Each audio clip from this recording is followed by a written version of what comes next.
যারা মারছে তাদের ফাঁসি হোক, শাস্তি হোক। আর এরকম খুনাখুনি যদি বাংলাদেশে না হয়, এরকম মারামারি যদি বাংলাদেশে না হয়, বাংলাদেশ কি স্বাধীন দেশ এটা নামও না, কাজেও হইতে হইব। আমার মতো কেউ সন্তান হারা না হয়, কেউ বাবা হারা না হয়, এটাই আমি চাই। আমি চাই বাংলাদেশের কাছে যে আমার বাবাকে যারা মারছে তাদের ফাঁসি হোক। আমার বাবার বিচারটা যদি সঠিকভাবে করে, তাহলে আরেকজন যদি এরকম খারাপ কাজ করতে থাকে সন্ত্রাসরা ভয় পাইব। একসময় ভাবতো যে মারছিল পর তারা এরকম বিচার হয়, আমাদের যদি এরকম ফাঁসি হয়, তাই ভয়ে তারা করবো না। এটা সুন্দর একটা বাংলাদেশ, স্বাধীন একটা বাংলাদেশ হবে।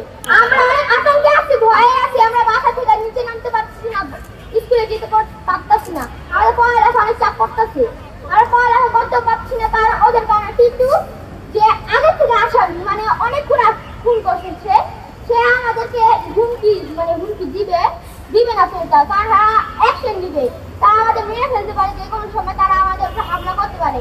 এই জন্য আমরা ভয়ে আছি, আতঙ্কে আছি।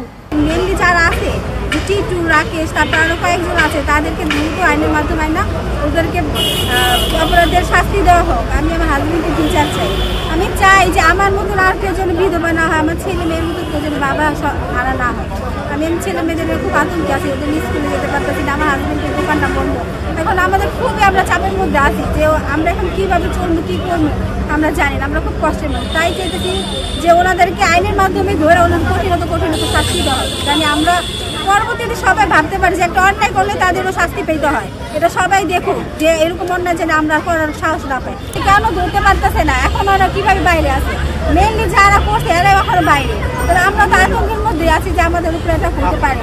সরকারের কাছে এটা অনুরোধ যে আমার হাজবেন্ডের উপর বিচার করতে চাই যে এরকম শাস্তি হোক ওনাদেরকে, যে সবাই ভাবে যে বাংলাদেশে এখন ওনারা দেখছে কীভাবে ওনারা মারছে। তো ওনারা যেভাবে মারছে একটা মানুষকে মারতে পারে না।